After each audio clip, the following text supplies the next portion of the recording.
Hello friends, நம்மள நிறைய பேர் வந்து பார்த்தீங்கன்னா, இந்த ஃபிசிக்கல் ஒர்க் அவுட் அப்படிங்கிறதே நமக்கு பண்ணுறதுக்கு டைம் இல்லை இல்லையா? ஸோ ஏன்னா நம்ம எல்லாருமே வந்து ஒரு பிஸியான லைஃப் ஸ்டைலில் இருக்கோம். ஸோ ஆஃபீஸ் ஒர்க்கு, வீட்டுக்கு வந்தால் ஒர்க்கு அண்ட் வந்து பார்த்தீங்கன்னா கிட்ஸோட இருக்கிறது ஒரு பிஸியான லைஃப் ஸ்டைல் தான். ஓகேங்களா? ஸோ இதனால் என்ன ஆகுது அப்படின்னா, நம்மளுடைய கலோரி பர்ன் பண்ணுற சான்ஸ் வந்து ரொம்பவே கம்மியாக இருக்குது. ஸோ இதுக்கு பதிலாக நமக்கு என்ன ஆகுது அப்படின்னா, வெயிட் கெயின் தான் வந்து நமக்கு ஜாஸ்தியாக இருக்குது. ஓகேங்களா? ஸோ ஒரு குட் நியூஸ் என்ன அப்படின்னு பார்த்தீங்கன்னா, ஸோ நீங்கள் ஜிம்முக்கு போகலை அப்படின்னாலும் பரவாயில்ல, இல்லை வந்து வாக்கிங் பண்ணுறதுக்கு உங்களுக்கு டைம் இல்லை அப்படின்னாலும் பரவாயில்ல. ஸோ இருக்கிற வெயிட்டை நீங்கள் மெயின்டைன் பண்ணலாம். அது எப்படி பண்ணலாம் அப்படின்னா, ஸோ கலோரி கம்மியான ஃபுட்டை நீங்கள் எடுத்துக்கிறது மூலிமா இதை பண்ண முடியும். ஓகேங்களா?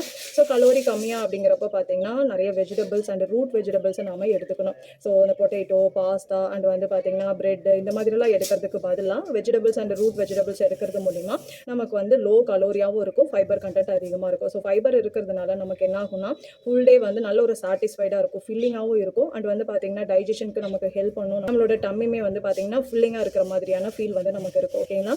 ஸோ அதாவது லோ கலோரியில் நமக்கு வந்து ஃபில்லிங்காகவும் சாட்டிஸ்ஃபைடாகவும் நமக்கு இருக்கும். ஸோ இதை பண்ணுறது மூலிமா நமக்கு வந்து வெயிட்டை மெயின்டைன் பண்ணவும் முடியும் அண்ட் ஸ்லோவாக உங்களுடைய வெயிட் லாஸ் ப்ராசஸுமே உங்களுக்கு நடக்கும். ஓகேங்களா? ஸோ இந்த மாதிரி உங்களுக்கு ஒரு ஹெல்த்தியான டிப்ஸ் வேணும், நீங்களும் ஒரு ஹெல்த்தியான வேலை, சஸ்டைனபிளான வேலை வெயிட் லாஸ் பண்ணணும்னு நினைக்கிறீங்கன்னா, இன்றைக்கே நம்மளுடைய ஃபிட் ப்ளூம் மாம்ஸ் கம்யூனிட்டியில் ஜாயின் பண்ணிக்கலாம். அதுக்கு நீங்கள் இன்றைக்கே வாட்ஸ்அப்புக்கு மெசேஜ் பண்ணுங்கள். தேங்க்யூ.